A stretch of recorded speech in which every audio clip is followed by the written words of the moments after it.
සරණයි හැම දිනකටම අද දවසෙත් අපි සුපුරුදු පරිදි සෙනසුරාදා ධර්ම සාකච්ඡාව ආරම්භ කරන්න සූදානම් වෙන්නේ. අද දවසෙත් සම්බන්ධ වෙන ගෞරවනීය ස්වාමින් වහන්සේලා මෙහෙණින් වහන්සේලා ඇතුළු පින්වත් ඔබ හැම දිනකටම රත්නත්‍රය ආශිර්වාදේ ප්‍රාර්ථනා කරමින් අද වැඩසටහන ආරම්භ කරන්න සූදානම් වෙන්නේ. අපි පසුගිය සති ගණනාවක් මුළුල්ලේම අභිධර්මයේ මූලික කරුණු ග්‍රන්ථයේහි චෛතසික කාණ්ඩයේ මූලිකම කොටස වන සබ්බචිත්ත සාධාරණ චෛතසික එකින් එක පැහැදිලි කළා. චෛතසික ධර්ම පහක් අපි මේ වෙනකොට පැහැදිලි කළා. තව දෙකක් තියෙනවා, ජීවිතේන්ද්‍රිය චෛතසිකය සහ මානසිකාර චෛතසිකය. ඒ දෙකම අද දවසේ අපි පැහැදිලි කරලා අද දවසෙන් අපිට සබ්බචිත්ත සාධාරණ චෛතසික කොටස නිම කරන්න පුළුවන් වෙයි කියලා කල්පනා කරනවා. ඉන් එහාට එතකොට නැවත ආරම්භ වෙන්නේ ප්‍රකීර්ණක චෛතසික. ඒතර සබ්බචිත්ත සාධාරණ චෛතසික වල 6 වෙනි චෛතසිකය තමයි ජීවිතේන්ද්‍රිය චෛතසිකය. 7 වෙනි චෛතසිකය මානසිකාර චෛතසිකය. ජීවිතේන්ද්‍රිය කියලා කියන්නේ ජීවිතේන්ද්‍රිය නමින් අපට අභිධර්මයේදී රූප කොටාශයකුත් එහෙම නැත්නම් එක් රූප ධර්මයකුත් හමු වෙනවා, චෛතසික ධර්මයකුත් හමු වෙනවා. අපි මෙතන කතා කරන්නේ චෛතසික ධර්මයක් වූ ජීවිතේන්ද්‍රිය පිළිබඳව. ඒතකොට ඒක හඳුන්වන්නේ ජීවිතේන්ද්‍රිය චෛතසිකය. අර රූප ජීවිතේන්ද්‍රිය හඳුන්වන්නේ ජීවිතේන්ද්‍රිය රූපය හැටියට. මේ ජීවිතේන්ද්‍රිය චෛතසිකයෙන් කරන්නේ සිත එක් සිතක් අරමුණක් ගනිමින් ඇති වෙලා එය ෂණයකින් නිරුද්ධ වෙනවා. එතකොට ඒත් එක්කම තව සිතක් ඇති උනේ නැතිනම් මේ චිත්ත පරම්පරාව ඉදිරියට යන්නේ නැහැ.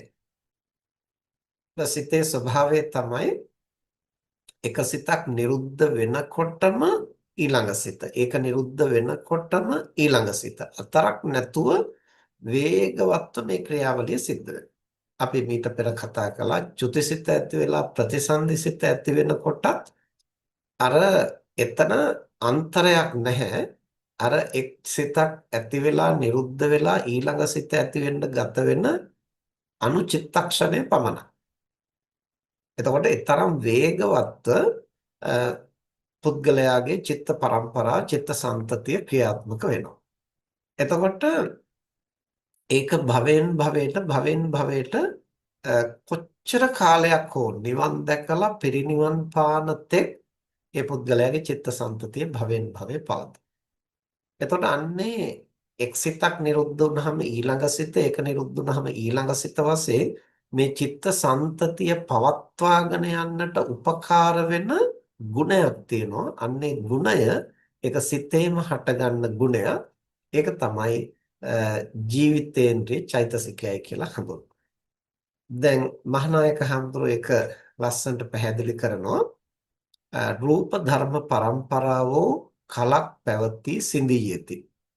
කොතෙක් බලවත් රූප පරම්පරාවක් වුවද කල්ප විනාශයේදී හෝ සිඳියේ. සත්‍යයේ චිත්ත පරම්පරාව වනාහි කල්ප කොපමණ කෝටි ගණනක් වුවත් නිවනට නොපැමිණියේ නම් නොසිදී පවතී. කොතෙක් වර මලත් කොතෙක් සිත් නිරුද්ධ වුවත් භවෙන් භවයට නැවත නැවතත් සිත් ඉපදීවීම වශයෙන් සත්වයාගේ චිත්ත සංතතිය නැවත නැවතත් ජීවත් වන්නේය. එය අන් කිසිවෙකුට නැති චිත්ත සංතතියට පමණක් ඇති පුදුම බලයකි. යම් බලයක් නිසා චිත්ත සංතතිය නැවත නැවතත් එසේ ජීවත් වේද ඒ බලය ජීවිතේන්ද්‍රියය. තර්නායක හඳුරෝ මනවින් පැහැදිලි කරනවා ඒ කාරණේ රූපය යම් අවස්ථාවක අහෝසි වෙනවා. හැබැයි සිත භවෙන් භවයට ක්‍රියාත්මක වෙනවා. ඒ ක්‍රියාත්මක වෙන්න නම් පිරිනිවන් පාන අවස්ථාව දක්වා මේක නඩත්තු කරන පවත්වාගෙන යන ජීවත් කරන ධර්මයක් තියෙන්නට ඕන. අන්න ඒ චිත්ත පරම්පරාව ජීවත් කරන ධර්මයයි කියන අර්ථයෙන් තමයි ජීවිතේන්ද්‍රය කියන නමින් මේ චෛතසික ධර්මය හඳුන්වන්නේ. එතකොට මේක කර්ම බලයෙන් හටගන්නා චෛතසික ධර්මයක්. කර්ම බලයෙන් කියලා කියන්නේ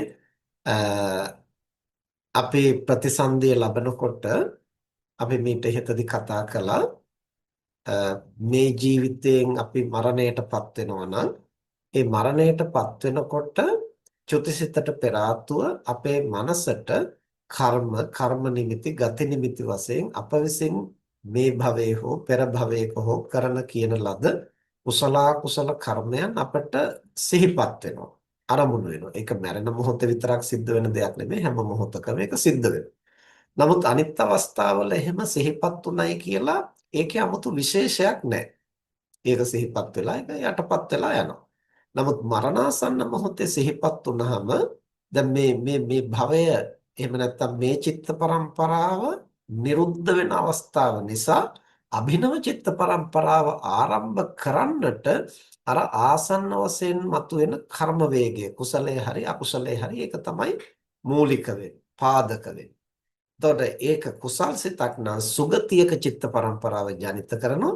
ඒ සිහිපත් වෙන්නේ අකුසලයක් නම් දුගතියක චිත්ත පරම්පරාව ජනිත කරනවා. දැන් අන්නේ පෙර භවයේ මරණාසන්න මොහොතේ මතු වුණු කර්ම වේගයේ විසින් තමයි අපි හැමදෙනාගේම මේ මනුස්ස ලෝකයේ ජනිත වීම වශයෙන් ප්‍රතිසන්දිසිත ජනිත කරන්නේ. හැබැයි ප්‍රතිසන්දේශයට ජනිත වුණාට ඒක ශරණයකින් බිඳී යනවා. ඒක බිඳී ගියාට අර කර්ම වේගය තාම අවසාන නැහැ. ඒ කියන්නේ පෙර භවයේ මරණාසන්න මොහොතේ සිහි වුණු කර්මයේ ශක්තිය තාම තියෙනවා. අන්නේ කර්ම ශක්තිය විසින් අර සිත් තුළ ජනිත කරන්නා වූ ජීවිතේන්ද්‍රයේ චෛතසිකය අර කර්මයෙන් ජනිත කරනවා කියලා කියන්නේ අර ප්‍රතිසන්දියට බලපාපු කර්ම වේගයෙන් තමයි අර ජීවිතේන්ද්‍රයේ රූපය ජීවිතේන්ද්‍රයේ චෛතසික පවත්වන්නේ. එතකොට ඒකට අර ඒ චෛතසික පවත්වන්න නඩත්තු කරන්න අර කර්ම වේගය බලපවත්වනවා. ඒ වගේම මේ චෛතසික ධර්මයේ තියෙන ස්වභාවයම තමයි නැවත නැවත එක සිතක් ඇති වෙලා නිරුද්ධ වුණාට ඒක නිමා වෙන්නට නොදී ඊළඟ සිත ඊළඟ සිත ඊළඟ සිත හැටියට නැවත නැවත නඩත්තු කරනවා. මෙහෙම නඩත්තු කරගෙන ගිහිල්ලා අර ප්‍රතිසන්දි කර්ම වේගය නිමාවටපත් වෙනකොට අර චිත්ත පරම්පරාව නිරුද්ධ වෙනවා. නිරුද්ධ වෙනවා කියලා කියන්නේ චුතිසිතක් ඇති වෙනවා.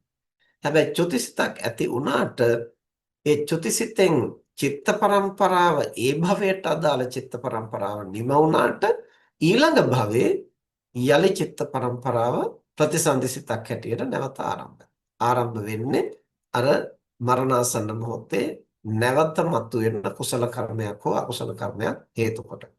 එතකොට ඒ ප්‍රතිසන්දිසිත ඇති වෙච්ච තැන ඉඳලා නැවත ඒ සිතට අදාළ අර ජීවිතේන්ද්‍රිය චෛතසිකේ ක්‍රියාත්මක වෙනවා. එතකොට දැන් අපි මීට ඉහතදීත් කතා කළා චුතියයි ප්‍රතිසන්දියයි අතර අන්තරයක් නැහැ. චුතිය ඇති වුණු සැනින්ම ප්‍රතිසන්දිසිත ඇති වෙනවා. එතකොට මෙහෙම ඇති කරන්නේ කොහොමද? අන්න ඒක කරන්නේ මේ ජීවිතේන්ද්‍රිය චෛතසිකය විසින්. එතකොට භවාංග සිතටත් අවශ්‍යයි නැවත නැවත ඒ භවාංග චිත්ත පරම්පරාව පවත්වාගෙන යන්නට නම් මේ ජීවිතේන්ද්‍රිය ගුණය එහි තිබිය යුතුයි. ඊළඟට චුතිසිත ඇති වෙලා නැවත ප්‍රතිසන්දියක් ඇති වෙන්නට නම් චුතියෙන් අනතුරුව ප්‍රතිසන්දිසිත ඇති කිරීමේ ජීවිතේන්ද්‍රිය බලයක් මේ චිත්ත පරම්පරාවත් එක්කලා තිබිය යුතුයි. අන්න එහෙම එක් සිතක් නිරුද්ධ වෙනකොට ඊළඟ සිත ඒක නිරුද්ධ වෙනකොට ඊළඟ සිත ආදී වශයෙන් අනන්ත සංසාරේ කල්ප කෝටි ගණනක් හරි අපි අරහත්ත්වයටපත් වෙලා පිරිනිවන් පාන තෙක්ම අතරක් නොතබා අඛණ්ඩව චිත්ත පරම්පරාව ක්‍රියා කරවීමේ ගුණය සිතත් එක්කම බැඳී පවතින එක්තරා ගුණයක්. ඒක තමයි ජීවිතේන්ද්‍රයේ චෛතසිකය කියලා හඳුන්වන්නේ. එතකොට ඒ චෛතසිකය දැන් මහානායක හඳුරු මෙතනදී පැහැදිලි කරනවා දැන් සිත නිරුද්ධ වෙනකොට චෛතසික ධර්මයකට විතරක් නිරුද්ධ නොවි නිට්ටයව පවතින්න බෑ. අපි මුලින් චෛතසික කතාව ආරම්භ කරනකොටම අපි කතා කළා චෛතසිකවල ස්වභාවය තමයි සිතත් එක්කම හටගෙන සිතත් එක්කම නිරුද්ධ වෙනවා. එතකොට ජීවිතේන්ද්‍රය කියලා කියන්නේ චෛතසික ධර්මයක් නිසා ඒකත් සිතත් එක්කම හටගෙන සිතත් එක්කම නිරුද්ධ වෙනවා. හැබැයි සිතත් එක්ක නිරුද්ධ වුණාට අර ජනිත වෙන අවස්ථාවේ එහි කෘත්‍ය කරනවා. මොකද්ද කෘත්‍ය?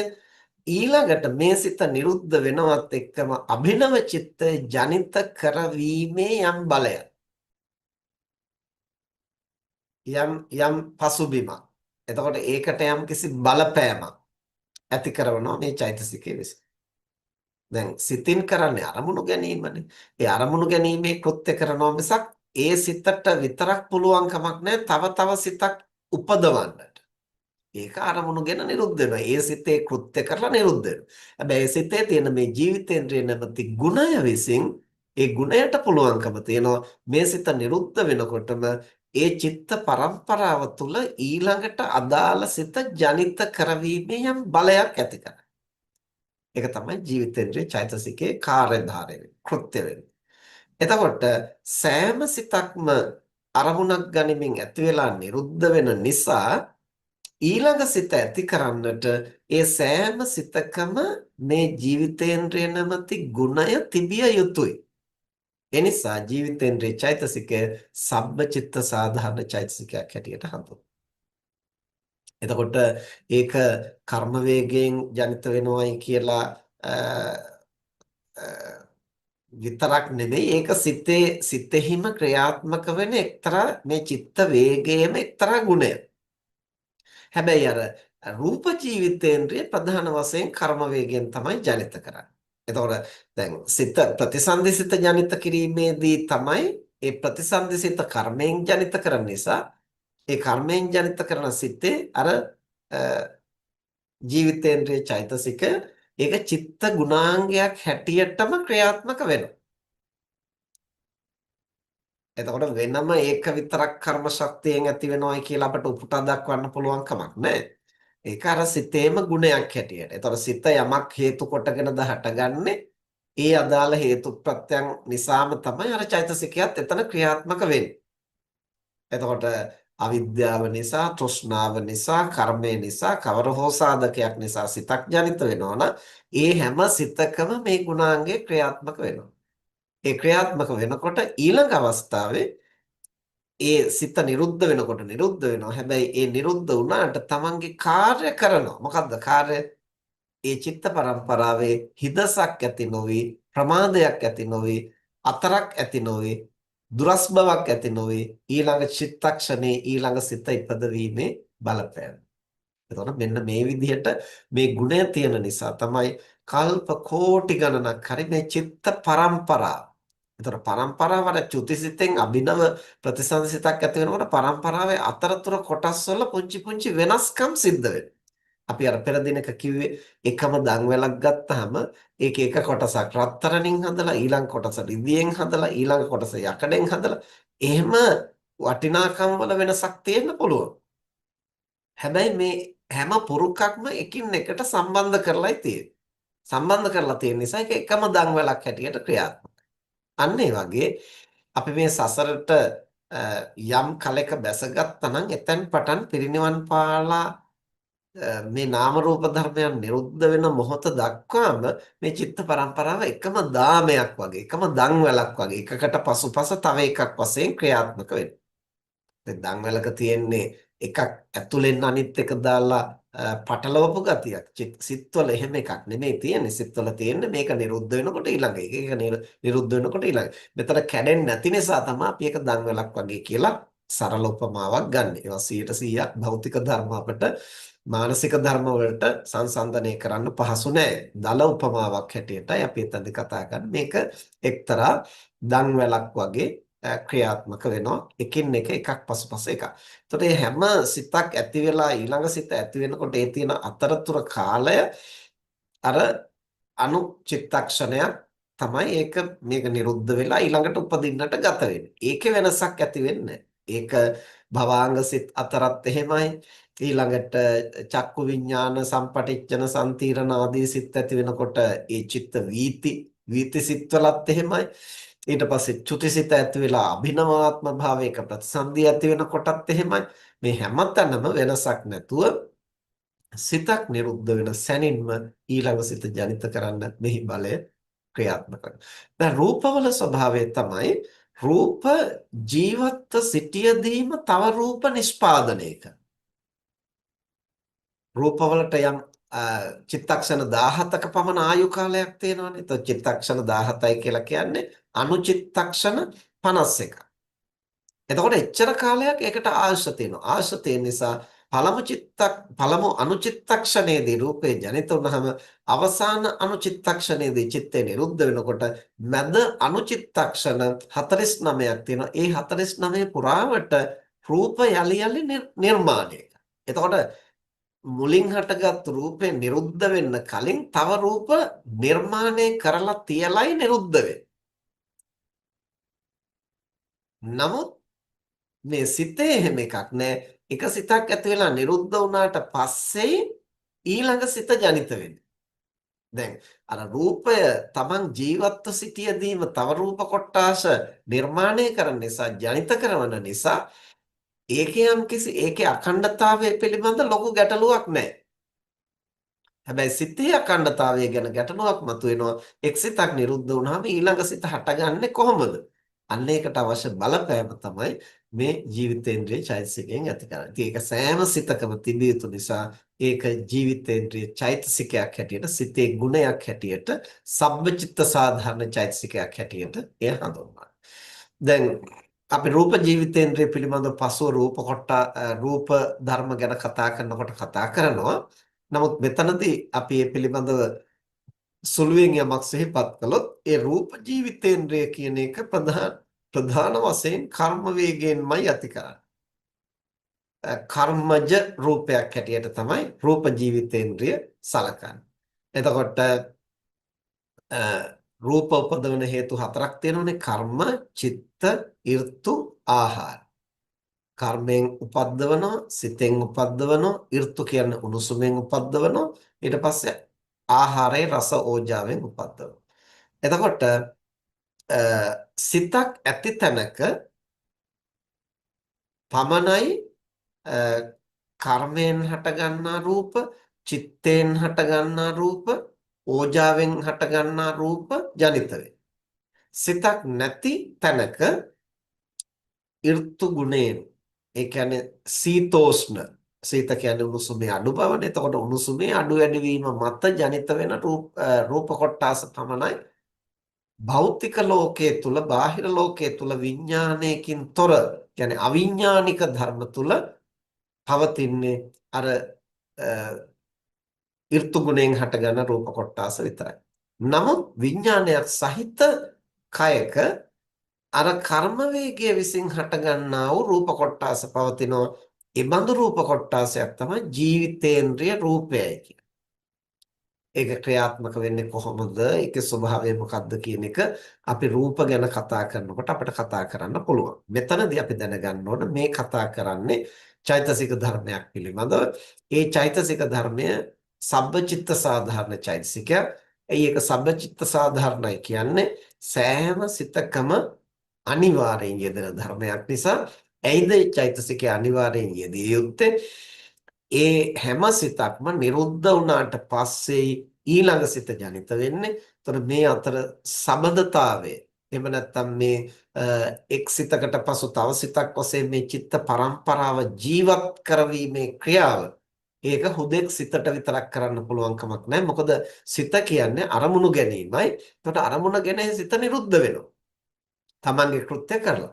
එවනම් ඊළඟට තව සිතක් ජනිත කරවීමේ යම්කිසි බලපෑමක් කොතනකින් හරි එන්න ඕන.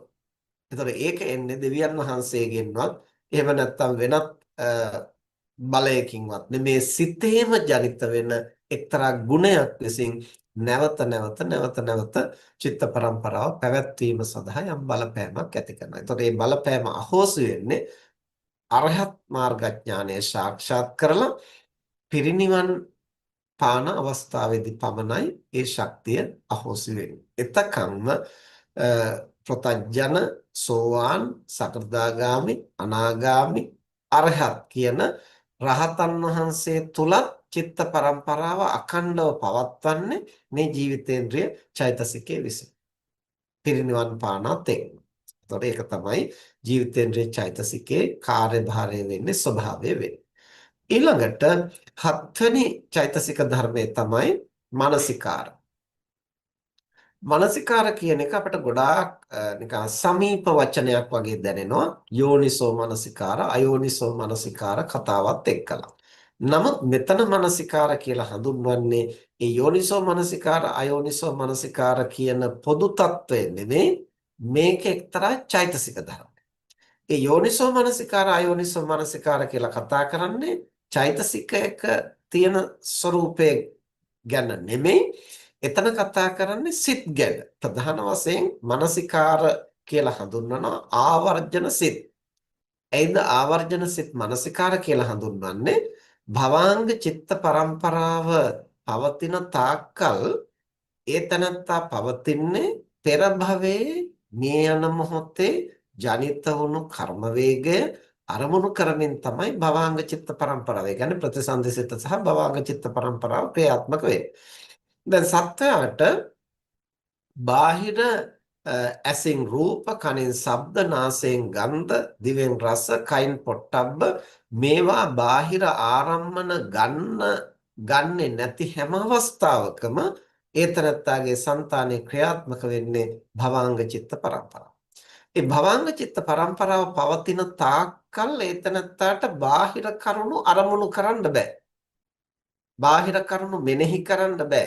බාහිර කරුණු ආවර්ජනා කරන්නට බෑ. බාහිර කරුණු කෙරෙහි අවධානය යොමු කරන්නට බෑ.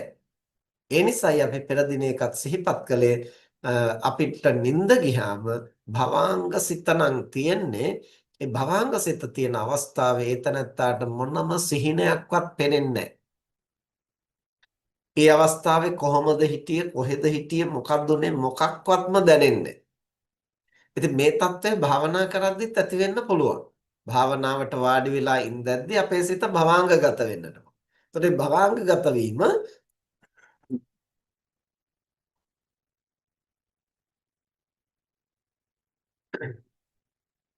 කිසිවක් නොදැනෙන ශූන්‍ය අවස්ථාවක්, ඊටා ගැඹුරු සමාධියක් කාල වේලාව දැනෙන්නේ නැතුව ගියා මොකක්වත් දැනෙන්නේ නැතුව කය දැනෙන්නේ නැහැ සිත දැනෙන්නේ නැහැ මුකුත්ම නැහැ ශූන්‍යතාවය අවබෝධ කළා වගේ එකක් කෙනෙක් හිතන්න පුළුවන්.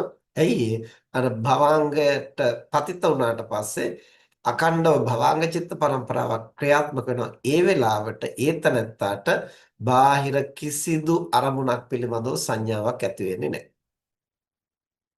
එතකොට මේ කියන භවාංග චිත්ත පරම්පරාවෙන් මනස මුදවලා බාහිර ආරම්මණයන් කෙරෙහි අවධානය යොමු කරවන්නේ ආවර්ජනා සිතින්.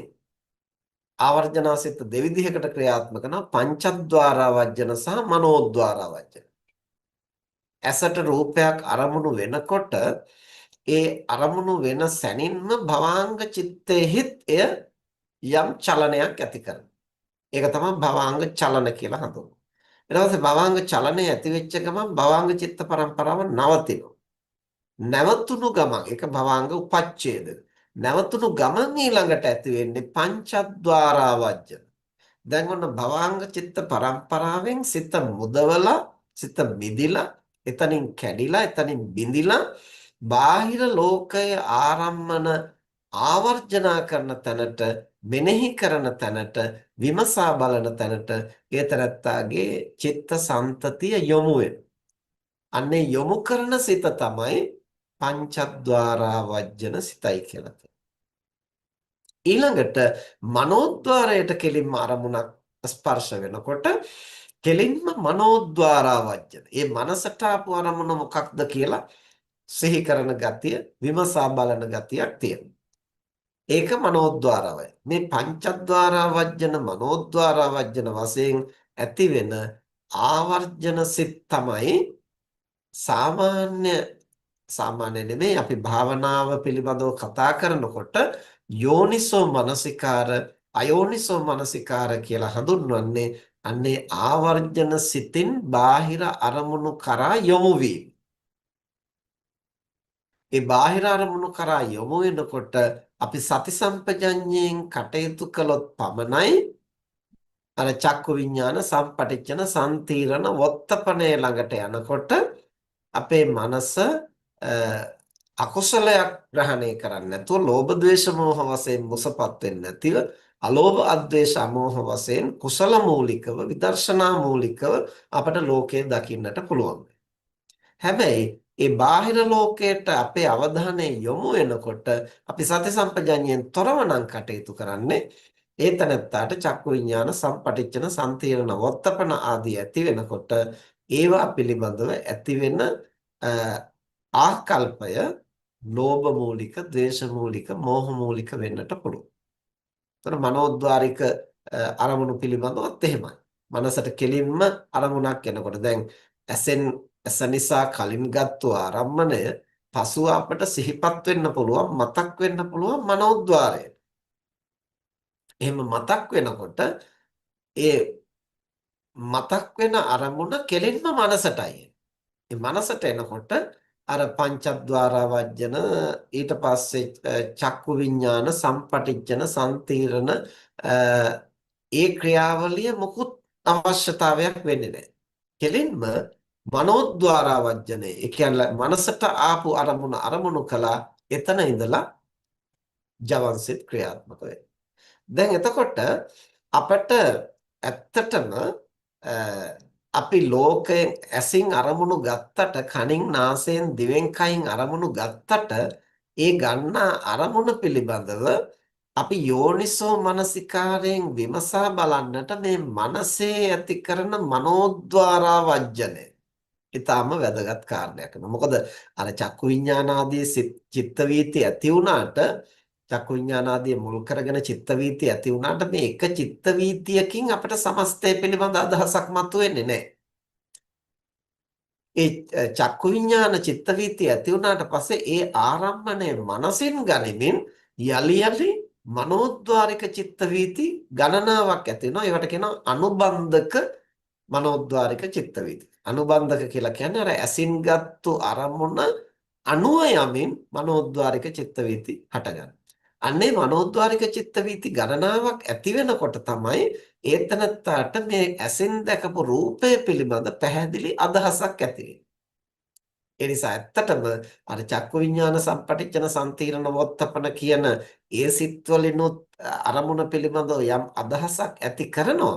නමුත් ඒ අදහස එච්චර ගොඩාක් ප්‍රබල කාරණයක් නෙමෙයි.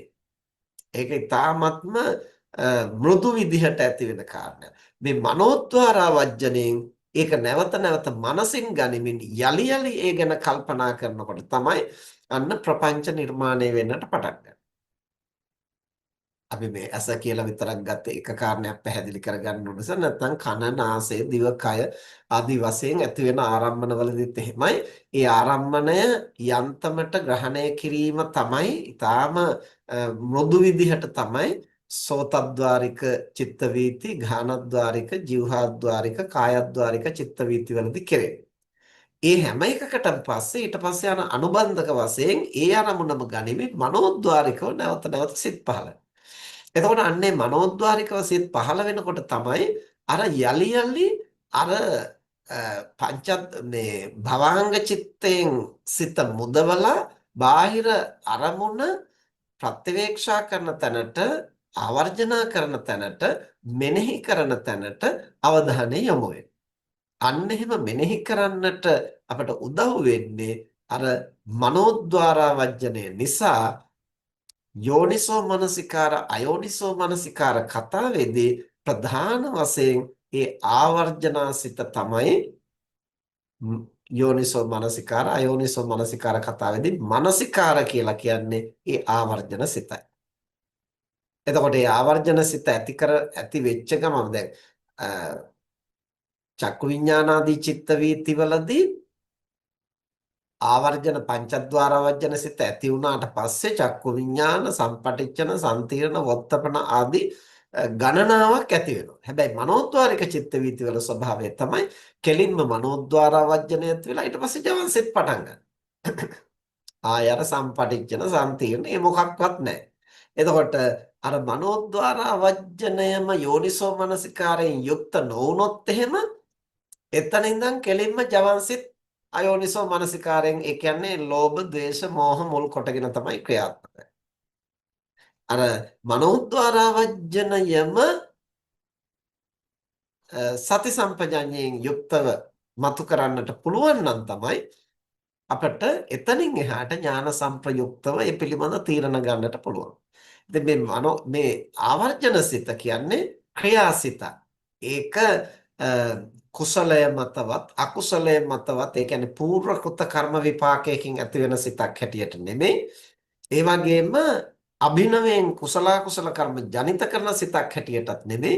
ආවර්ජන සිත ක්‍රියාසිතක් හැටියටයි දක්වන්නේ. එතකොට ක්‍රියාසිතේදී ඒ අදාළ කෘත්‍ය. එතකොට මේ ක්‍රියාසිත හැටියට ක්‍රියාත්මක වෙනකොට එතන සති සම්පජාඤ්ඤයෙන් යුක්ත වුණොත් තමයි අර ඇසින් දැකපු රූපේ, කනෙන් අහපු ශබ්දේ, නාසයෙන් ගත්තු ආග්‍රහණය, දිවෙන් ගත්තු රසය, කයින් ගත්තු පොට්ටබ්බේ පිළිබඳ ඥාන සංප්‍රයුක්ත ප්‍රත්‍යවේක්ෂණයකට ආවර්ජනයකට මානසිකාරයකට යොමු වෙන්නේ. එහෙම වුණාම තමයි ඒක යෝනිසෝ මානසිකාරයයි කියලා කියන්නේ. එහෙම නැතිනම් අසින් කනින් නාසයෙන් දිවෙන් කයින් ගත්තු ආරම්භණය මනසින් ආවර්ජනා කරනකොට අර සති සම්පජාඤ්ඤයේ තිබුණ නැත්නම් එතන ඉඳන් ඇතින ජවන් සිත් ඔක්කොම අකුසල්. එතකොට ඒක අයෝනිසෝ මානසිකාරය. ඒ නිසා යෝනිසෝ මනසිකාර අයෝනිසෝ මනසිකාර කතාවේදී කතා කරන්නේ මේ මනසිකාර කියන චෛතසිකය ගැන නෙමෙයි. එතන මනසිකාර කියලා කියන්නේ ආවර්ජන කෘත්‍ය. ආවර්ජන සිතින් කරන කාර්ය. ඒක මහානායක හාමුදුරුවෝ මෙහිදී පැහැදිලි කරනවා.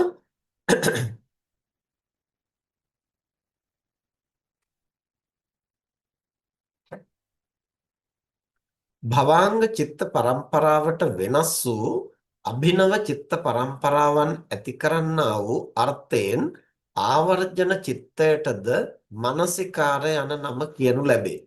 යෝනිසෝ මනසිකාර අයෝනිසෝ මනසිකාර යන නම් කියනුයේ ආවර්ජන සිත්වලටය.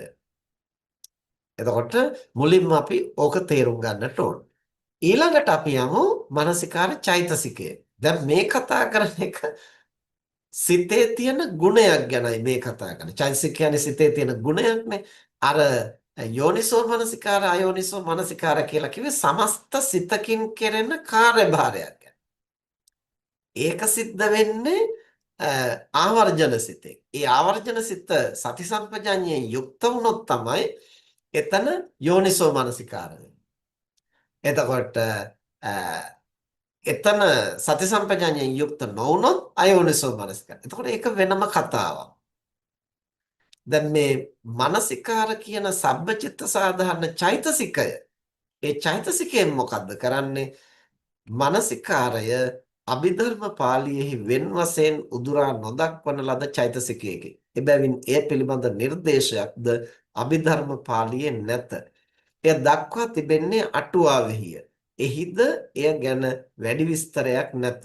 එය ඇති බව තේරුම් ගැනීමට දුෂ්කර වන තරමට අප්‍රකට ධර්මයකි. ඒ අටුවාවෙහි දැක්වෙන සැටියට සිතට හා සංප්‍රයුක්ත චෛතසික ධර්මයන්ට අරමුණු ගැනීම සිහි කරවන්නාක් මෙන් ඒවා අරමුණු ගැනීමෙහි යොදවන ධර්මයකයි කිව යුතුය. උපනුපන් සිත අරමුණ හැර නිරුද්ධ වේ. නැවත නැවත අලුත් සිත් උපදවා අරමුණෙහි යෙදවීම අරමුණු ගැන්වීම මේ චෛතසිකයෙන් කරනු ලැබේ. එතකොට මහානායක හඳුරු පැහැදිලි කරන්නේ මේ මානසිකාර කියන චෛතසිකය ගත්තාම ඒක එච්චර මතු කරලා වෙන් කරලා දක්වලා තියෙන චෛතසිකයක් නෙමෙයි. අට කතාවේ තමයි මේ පිළිබඳව විස්තර ටිකක් තියෙන්නේ. එතනත් ලොකු විස්තරයක් නෑ. ඒ අටුවාවේ කියවෙන විස්තරය අනුව බලනකොට මේ මානසිකාර චෛතසිකයෙන් කරන්නේ මොකක්ද? සිතට හා සංප්‍රයුක්ත චෛතසික ධර්මයන්ට අරමුණ ගැනීම සිහි කර දීම, මතක් කරවීම. එහෙම නැත්නම් ඒකට යොමු කරවි. දැන් අපිට වෙනම චෛතසිකයක් තියෙනවා සතිචෛතසිකය කියලා. සතිචෛතසිකයේ යෙදෙන්නේ කුසල් සිත්වල විතරයි. මේ කියන චෛතසිකය සබ්බචිත්ත සාධාරණ චෛතසිකය. ඒක හැම සිතකම කුසල අකුසල් විපාක ක්‍රියා හැම සිතකම යෙදෙනවා. එතකොට මේ හැම සිතකම තියෙන්න ඕන ඒ අරමුණට යොමු කරන අරමුණ මතු කරන මතක් කරන ගතියක් ඒ සිත්වල තියෙන්න ඕන එක්තරා ගුණයක් ඇති. ඒ ගුණය විසින් තමයි අර අරමුණ කෙරෙහි යොමු කරවන්නේ. එතකොට ඒ හටගත්තු සිත නිරුද්ධ වෙනකොටම නැවත නැවතත් අලුත් සිත් උපදවමින් අර අරමුණ කෙරෙහි යොමු කිරීමක් කරන්නට යම් ගුණයක් තියෙන්නට. එහෙම නැත්නම් දැන් එක සිතක් ඇති වෙලා නිරුද්ධ වුණාම ඊළඟ සිත ඒ අරමුණ වෙත යොමු වෙනවද නැද්ද කියන එක කියන්න බෑ. හැබැයි මේ මානසිකාර චෛතසිකයේ විසින් යලි යලි එම අරමුණෙහි හෝ වෙනත් අරමුණක හෝ සිත සහ ඊට සංප්‍රයුක්ත ධර්මයන් නැවත නැවත යෙදවීම යොමු කිරීම සිතක. දැන් අපි ජීවිතේන්ද්‍රිය චෛතසිකයෙන් මොකක්ද කිව්වේ?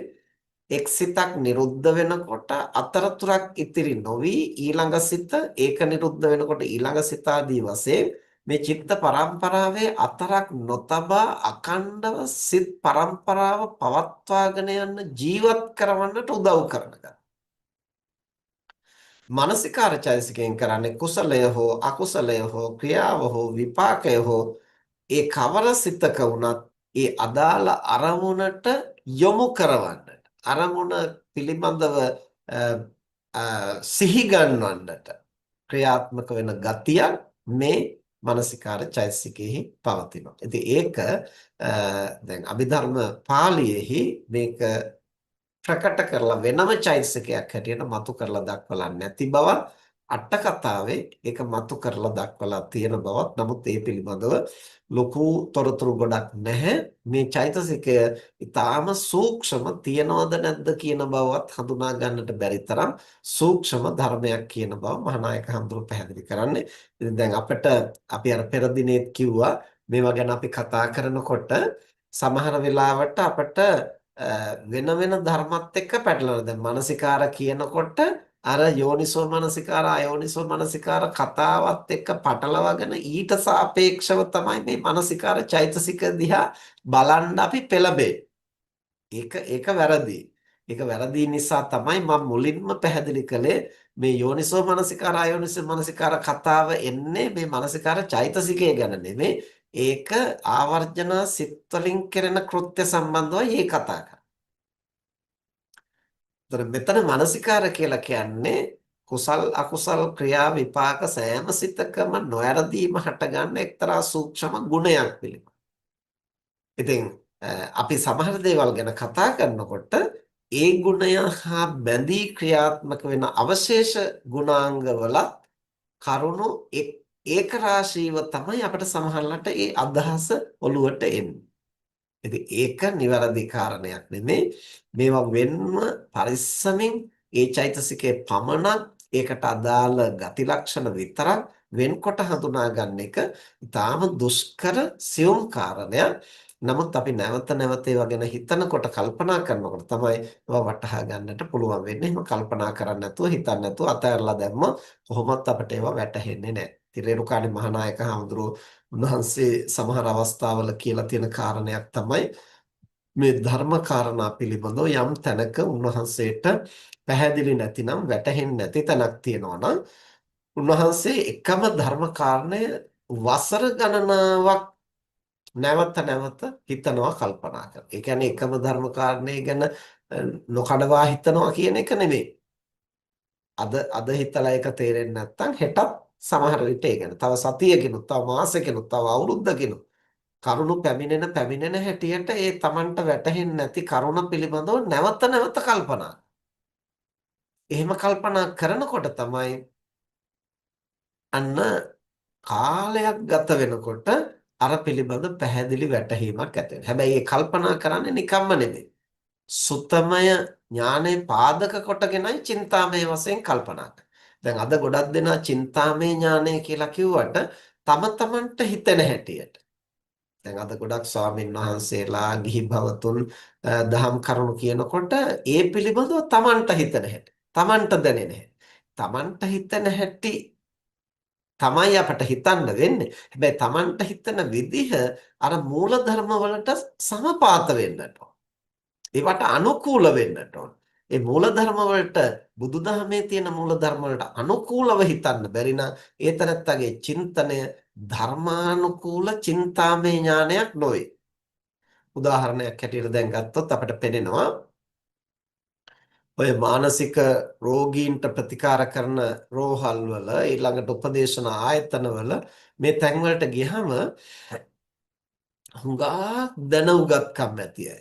සමහර විට වෛද්‍යවරු හැටියට, ඉංජිනේරුවෝ හැටියට, නීතිඥයෝ හැටියට ඊළඟට පරිගණක විද්‍යාව පිළිබඳ විශාරදයින් හැටියට එහෙම හිටපු අය දැන් අර මානසික රෝගී තත්වයන්ට ප්‍රතිකාර ගන්න. ඒතර කොහොමද මේක වෙලා තියෙන්නේ කියලා බැලුවහම අපිට පේනවා විවිධ විෂයන් පිළිබඳව ඉගෙනගෙන තියෙනවා, හදාarලා තියෙනවා, ඒ පිළිබඳ ගැඹුරු කියවීමක් තියෙනවා. හැබැයි අර මූලික સિદ્ધාන්ත වලට අනුව සිතාගෙන යන රටාව නෙමෙයි හිටි හැටි එහාට මෙහාට පැනලා වෙනස් ආකාර වලින් ඒ ගැන අර්ථකථන ගන්න. ඒ ගැන කල්පනා කරනවා, උපකල්පනය කරනවා, සිතනවා. එහෙම කරන්න ගිය ගමන් ඒතනත්තා ඉංග්‍රීසියෙන් කියන්නේ mental disorders මානසික තත්ත්වය. order කියලා කියන්නේ නිවැරදි ක්‍රමයට පවතින එකනේ. disorder කියලා කියන්නේ ඒ order එක වෙනස් වෙනවා. ඇයි ඒක වෙනස් වෙන්නේ? දැන් මේ එක විදිහකට ඒකට අදාළ මූලධර්ම වලට අනුව නෙමෙයි කල්පනා කරන්නේ. එතනට වෙන වෙන කාරණා පටලවා ගන්න. ඒ පටලවා ගත්තු ගමන් එතනත්තාගේ චින්තනය විකාර රූපී වෙනවා. එකකට එකක් සම්බන්ධයක් නැහැ. එතකොට අදාළ පරමාර්ථයත් එක්ක ගැළපීමක් නැහැ. නොගැලපෙන කාරණා සිතන්නේ, නොගැලපෙන කාරණා කතා කරන්නේ, නොගැලපෙන කාරණා වලට අනුව ක්‍රියාත්මක වෙන්නේ. ඒතර ඒතනත්ත අන්‍ය පුද්ගලයන්ට වඩා යම්කිසි විකෘතිතාවයක් ඒතනත්තගේ චින්තනයේ හටගන්නවා. ඔය ප්‍රශ්නෙම අපි ධර්මය ගැන හිතන්න ගියාම ඇති වෙනවා කොමක්ද? අපි දහම ගැන හිතනකොට ධර්මයේ මූලධර්ම වලට අනුව මොනවද මූලධර්ම? පරමාර්ථ ධර්ම, පටිච්ච සමුප්පාදය, ත්‍රිලක්ෂණ, චතුරාර්ය සත්‍ය කියන මේ කරුණු තමයි දහම පිළිබඳ මූලධර්ම. පරමාර්ථ වශයෙන් බෙද බෙදා බලන්නට ඕන. හේතුඵල වශයෙන් නැවත නැවත සංයෝග කරමින් මේවා එකතු වෙන ක්‍රියාත්මක වෙන රටාව හඳුනා ගන්නට ඕන. ඊළඟට පොදු ලක්ෂණ සහ අනන්‍ය ලක්ෂණ හඳුනා ගන්නට ඕන. එතකොට පොදු ලක්ෂණ තමයි ත්‍රිලක්ෂණය කියන්නේ. අනන්‍ය ලක්ෂණ ඒවා හඳුනාගත්තොත් තමයි අපිට මේ රූප ධර්ම, චිත්ත චෛතසික, නිර්වාණ මේවා පිළිබඳ අනන්‍යතාවය අනිත් ඒවාත් එක්ක පටලවා ගන්න නැතුව දැන් මනසිකාර කියන චෛතසිකයයි යෝනිසෝ මනසිකාර අයෝනිසෝ මනසිකාර දෙකයි අපිට පැටලෙන්න පුළුවන්. ඒයි පැටලෙන්නේ දැන් මේ නම එක වගේ ඒවා හඳුන්වන වචන එක වගේ වුණාට එහි කාර්යභාරය ඒ වගේම එහි ස්වභාවය වෙනස්. අර යෝනිසෝ මනසිකාර අයෝනිසෝ මනසිකාර කියන්නේ සමස්ත සිතකින් කෙරෙන ක්‍රියාවලිය. මේ මනසිකාර චෛතසිකය කියලා කියන්නේ සිතේ හටගන්න එක්තරා සූක්ෂම ගුණයක් පමණයි. එතකොට දැන් මේවා වෙන්කොට හඳුනා ගන්න අනන්‍ය ලක්ෂණ තේරුම් ගන්න. අනන්‍ය ලක්ෂණ වැටහෙන්නේ නැතිනම් අපිට මේ බොහෝ දේවල් පටලැවෙනවා. කුසලය වගේ අපි පටලවා ගන්නවා අකුසලය. අකුසලය කුසලය කියලා වැරදි විදිහට හඳුනා ගන්න. එතකොට යෝනිසෝ මනසිකාර අයෝනිසෝ මනසිකාර ආදී මේ මනසිකාර චෛතසිකයයි කියලා හරි. එහෙම නැත්නම් මනසිකාර චෛතසිකය යෝනිසෝ මනසිකාර අයෝනිසෝ මනසිකාර කියලා හරි පටලවා ගන්න. එයි නම එක වගේ. ඊළඟට එහි හැසිරීම තරමක් එක වගේ නම් අපිට බොහෝ දේවල් පැටලෙනවා. නමුත් එක වගේ ගුණාංග තිබුණා වුණාට හැම ධර්මයකටම අනන්‍යතාවයක් තියෙනවා. අනේ අනන්‍ය ලක්ෂණ හඳුනාගත්තොත් තමයි වංචක ධර්ම වලට රැවටෙන්නේ නැතුව අපිට ඒ ධර්ම වෙන්කොට වටහා ගන්නට පුළුවන් වෙන්නේ. අන්න ඒ නිසායි අපිට මේ අභිධර්මයේ මූලික කරුණු කියන මේ ග්‍රන්ථය ඒ වගේම මේ අධ්‍යයනය අපිට වැදගත් වෙන්නේ. අභිධර්මය කියලා කියන්නේ මේ ලෝකය පරමාර්ථ වශයෙන් බෙදා දැක්වීම. චිත්ත, චෛතසික, රූප, නිබ්බාන. සිත ගත්තාම එකක් හැටියට, චෛතසික 52ක් හැටියට, රූප 28ක් හැටියට, නිර්වාණය එක් ධර්මයක්. මේ ධර්ම 82කට බෙදලා තියෙනවා සමස්ත ලෝකය. ඒතර අන්නේ බෙදපු කාරණා තමයි අභිධර්ම කාරණා. එහෙම නැත්නම් පරමාර්ථ කියන්නේ. එතකොට මේ පරමාර්ථ ධර්මයන්ගේ මූලික ගති ලක්ෂණ කියලා මේ පැහැදිලි කරන්නේ මොනවද? අනන්‍ය ලක්ෂණ.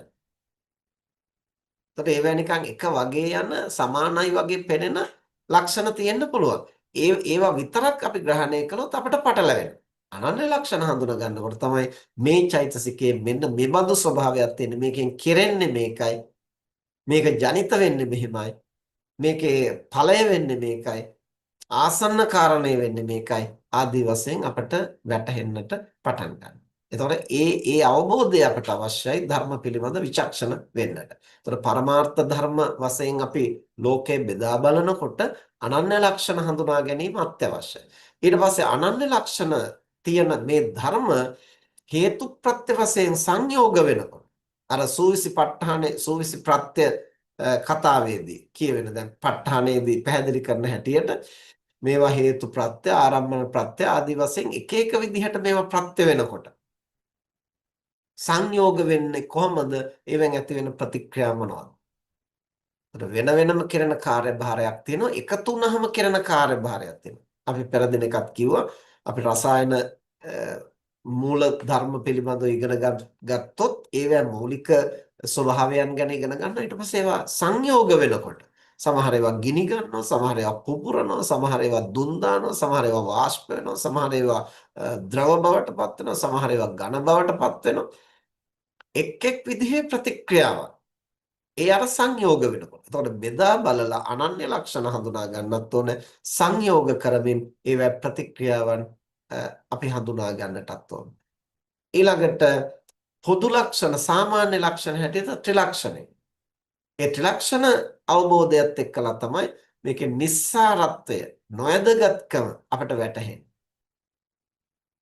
ඊළඟට චතුරාර්ය සත්‍ය චතුරාර්ය සත්‍ය වශයෙන් දකිනකොට තමයි මෙතන මේ නොයදගත් වූ ධර්ම සමූහයක් සමග අපි පටලවිලා තියෙනවා. මේකෙන් ගැලවෙන්න බැරි වෙලා තියෙන්නේ. එයි මේ ඒකට අදාළ හේතු ප්‍රත්‍ය නැවත නැවත ගොඩනගන නිසා. ඒවා වෙනස් කරන්න පුළුවන්. වෙනස් කරන්න අපි මොකද්ද කරන්න ඕන කියන වැඩපිළිවෙලත් එක්ක අපි චතුරාර්ය සත්‍ය න්‍යාය එහෙම නැත්නම් ඒ ප්‍රතිපදාව තුළ තමයි අපි මේ ගැටලුවට විසඳුම් හොයන්නට පෙළඹෙන්නේ. ඒතකොට මෙන්න මේ මූලධර්ම දැනගෙන ඉගෙනගෙන ඒ ඔස්සේ ඒවා පාදක කොටගෙන සිතන විදිහ තමයි චින්තාමය ඥාන කියලා කියන්නේ. එහෙම නැත්නම් ඒතනත්තාගේ චින්තනය, ඒතනත්තාගේ මානසිකාරය අයෝනිසෝ මානසිකාරයක් වෙනවා. එතකොට ඒතනත්තා අර මූල ධර්ම වලට අනුව නෙමෙයි Tamanට ඕන හැටියට වචන කඩන්නේ Tamanට මෙතනින් කඩන්න පුළුවන් කියලා හිතෙනවා නම් එතනින් කඩනවා. ඒක වාග් විද්‍යාවට අනුවද භාෂා ශාස්ත්‍රයට අනුවද ධර්මයේ පැහැදිලි කරන අර්ථ විග්‍රහයට අනුවද ඒ මොකක්වත් කතාවක් නෑ. ඒක Tamanට කඩන්න මෙතනින් කැඩුවොත් හොඳයි කියලා හිතනවනේ එතනින් කඩලා විග්‍රහ කරනවා. එතකොට ඒක කිසිම ධර්මයකට ශාස්ත්‍රයකට පදනම් වෙලා නැහැ. එතකොට ඒකෙන් විකෘතිතාවයක් ගොඩනැගෙනවා. ඉතින් ඒ නිසා මේ දහම් කරුණු පිළිබඳව අපි ඉගෙන ගන්නකොට විශේෂයෙන්ම අපි පරිස්සම් වෙන්නට ඕන අර වගේ පටලැවිලි ඇති කරගන්න නැතිව ධර්මයේ මූලික સિદ્ધාන්ත වලට අනුව නැවත නැවත හිතන්න. તો රේරුකාණේ මහානායක හඳුරෝ වසර ගණනාවක් සමහරට එක් කරුණ පිළිබඳව කල්පනා කරන්නේ උන්වහන්සේට හිතන හැටියට නෙමෙයි. සූත්‍රවල ඒ වගේම සූත්‍ර පිටකයේ අභිධර්ම පිටකයේ ඊළඟට අට කතාවල ටීකාවල ඒවා පිළිබඳව දීලා තියෙන අර්ථ විග්‍රහ මේවා පාදක කොටගෙන අර මූල ධර්ම වලට අනුව තමයි ඒවා පිළිබඳව නැවත නැවත කල්පනා කරන්නේ. ඉතින් ඒවා එහෙම මූල ධර්ම වලට අනුව කල්පනා කරන්න අපිට මේ මූලික දැනුම තියෙන්න. දැනුම තියෙන්න නම් සුතමය අහලා තියෙන්න ඕනේ. ඉතින් අහන එක අපිට වචන වශයෙන් අහන්නත් පුළුවන්. ඊළඟට ග්‍රන්ථයක් හැටියට කියවන්නටත් පුළුවන්. ඒ ක්‍රම දෙකින්ම අන් අය විසින් වටහාගත්තු දේ පැහැදිලි කරන ආකාරය අහලා දැනගෙන කියවලා දැනගෙන තිබීම තමයි සුතමේ ඥානෙ. ඒ ඔස්සේ ඒ මූලධර්ම වලට අනුව නැවත නැවත කල්පනා කිරීම චින්තාමය ඥානය. ඊට පස්සේ සති සම්පජඤ්ඤයෙන් ඒවා ස්පර්ශ කරමින් ප්‍රත්‍යක්ෂ කිරීම තුළ තමයි භාවනාවේ ඥානය ගොඩනැගෙන්නේ.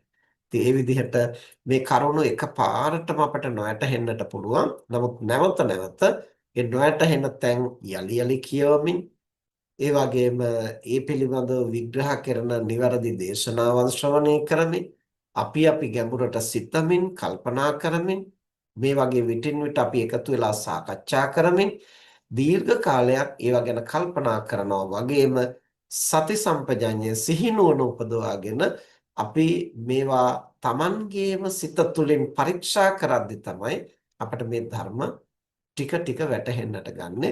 නමුත් පෙර දිනකත් අපි සිහිපත් කළා සම්මා සම්බුදු කෙනෙකුට පමණයි මේ පරමාර්ථ ධර්ම හරියටම එකින් එක වෙන්කොට දකිමින් මේ කරුණු විග්‍රහ කරන්න පුළුවන් වෙන්නේ. අන් අයට ධර්ම සමූහයක් එකට එකතු වෙලා දැන් පඨවි ආපෝ තේජෝ වායෝ වර්ණ ගන්ධ රස ඕජා මේවා එකම රූප කලාපයක් හැටියට. එතකොට මේ කලාපයක් හැටියට අපිට ඒව හඳුනා ගන්න පුළුවන්. ඒවා එකක් ඇතුලේ එකක් ගිලුණා වගේ තියෙන. හැබැයි ඒවාෙහි අනන්‍යතාවයක් තියෙනවා. ඉතින් ඒ අනන්‍යතාවය මේ බුදුවරයෙක් දේශනා කරපු කරුණ වලින් දැනගෙන ඉගෙනගෙන ඒවා වටහාගෙන ඒ ඔස්සේ කල්පනා කරලා අවබෝධ කරගන්නවා විනා ඒක තම තමන්ට සති සම්පජඤ්ඤයෙන් හරියටම ඒක විතරක් ග්‍රහණය කරන්න පහසු නෑ. උදාහරණයක් හැටියට ගත්තොත් දැන් ජලය. ජලය ගත්තාම අපි ආපෝ ධාතුවයි කියලා පොදුවේ හඳුන්වනවා. ඒක ආපෝ ධාතුවයි කියලා හඳුන්වන්නේ එතන තියෙන ආපෝ විතරක් නිසා නෙමෙයි. ආපෝ ධාතුවර දැන් අපි වතුර අපි ගඟේ හරි මුහුදේ හරි නැත්නම් ජල තටාකයක හරි එහෙම නැත්නම් දිය බඳුනක හරි අපි අල්ල දිගාරලා එක පාටේ වතුරට ගැහුවොත් අපට තද බල කම්පනයක් අතට දැනෙනවා. අත රිදෙනවා. එතකොට මේ හැපෙන්නේ ගැටෙන්නේ මොනවද? ඒ ආපෝ ධාතු නෙවෙයි පඨවි ධාතු. ඒ ජලයට අත දැම්මහම සිසිලසක් උණුසුමක් දැනනවනේ ඒ තේජෝ ධාතු. ඊට පස්සේ ඒ ජලයේ යම් චලනයක් සිද්ධ වෙනවා නම් ඒ වායෝ ධාතු. එතකොට ආපෝ ධාතුව කියලා කියන්නේ බන්ධනය කරන ඒ වගේම වැగిරෙන ගුණය. ඒක විතරක් තියෙන තැනක් අපට හොයන්න බෑ. එහෙනම් ජලයට ආපෝ ධාතුවයි කියන්නේ ඇයි? ආපෝ ගුණය බහුල නිසා. එතකොට මේ ಗುಣ බහුලත්වයෙන් අපි මේ ගුණයයි කියලා හඳුනා ගන්නවා ඇරෙන්නට අපිට පරමාර්ථ ධර්ම වශයෙන් වෙන වෙනම වෙන් කරලා ඒක විතරක් දකින්නට පහසු නෑ. ඉතින් ඒව අපි හඳුනාගත යුත්තේ අර සුතමේ ඥාන, චින්තාමේ ඥාන වශයෙන් තමයි අපි ඒවා වටහා ගත යුත්තේ. ඉතින් මේ විදිහට අද දවසේ අපි මේ කතා බහ කළේ සබ්බචිත්ත සාධාරණ චෛතසිකවල අවසාන චෛතසික ධර්ම දෙක ජීවිතේන්ද්‍රයේ චෛතසිකය සහ මානසිකාර චෛතසිකය. අපි නැවතත් සිහිපත් කරනවා මානසිකාර චෛතසිකය වෙනයි යෝනිසෝ මානසිකාර අයෝනිසෝ මානසිකාර කියලා සඳහන් කරන ආවර්ජන කෘත්‍ය වෙනයි. ඒ ආවර්ජන කෘත්‍යය යෝනිසෝ මනසිකාර අයෝනිසෝ මනසිකාර කියලා කතා කරන්නේ ආවර්ජන සිතෙන් කරන කාර්යභාරයක් ගැන. මෙතන සබ්බචිත්ත සාධාරණ චෛතසික ධර්මවල මනසිකාර කියලා කතා කරන්නේ සෑම සිතකම යෙදෙන එබඳු ගුණයක් පිළිබඳව. දැන් අද දවසේ අපි හිතනවා මේ කාරණා ටික ප්‍රමාණවත් කියලා. අපි එහෙනම් සුපුරුදු පරිදි ධර්ම සාකච්ඡාවට යමු. එතකොට ලබන සතියේ අපිට කතා කරන්න තියෙන්නේ ප්‍රකීර්ණක චෛතසික. හැබැයි ලබන සතියේ ධර්ම සාකච්ඡාව කරන්න මට අවකාශයක් ලැබෙන්නේ නැහැ. මොකද අනුරාධපුරයේ අපි පින්කමකට පිටත් යන නිසා එනිසා ලබන සතියේ කියන්නේ 7 වෙනිදා අපි ඊළඟ සතිය තමයි නැවත ධර්ම සාකච්ඡාව අපිට කරන්න වෙන්නේ. ඒ බවත් හැමදෙනාටම කරුණාවෙන් සිහිපත් කරනවා.